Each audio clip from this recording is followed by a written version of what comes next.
வணக்கம், நான் உங்கள் இன்பராஜ். தினமொரு தாவர வகையில் இன்றைக்கி நம்ம பார்க்க இருக்கிறது வந்து சூரச்செடி தான்.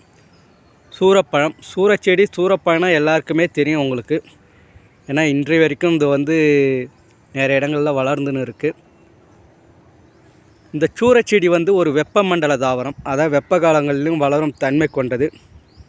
அதே மாதிரி இந்த சூரச்செடியோட இலை வந்து வெட்டுக்காயங்களுக்கு மருந்தாக பயன்படுது.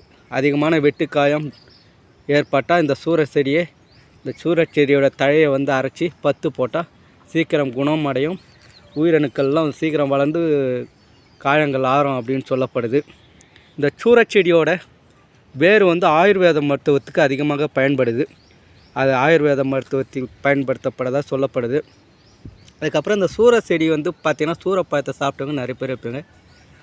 சாப்பிட்டவங்க கமெண்ட் பண்ணுங்கள், லைக் பண்ணுங்கள், ஷேர் பண்ணுங்கள். இந்த சூரச்செடிக்கு வந்து இன்னொரு பேர் இருக்குது, நரி விரட்டி அப்படின்வாங்க.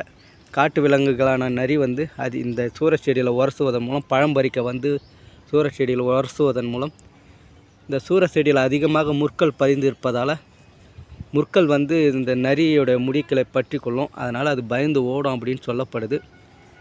நரி விரட்டி அப்படின்னு சொல்லப்படுது இந்த சூரச்செடிக்கு இன்னொரு பேர். இந்த சூரிய பழத்தை சாப்பிட்டு பயன்படுத்தி இருந்தவங்க லைக் பண்ணுங்கள், ஷேர் பண்ணுங்கள், கமெண்ட் பண்ணுங்கள். நன்றி, வணக்கம்.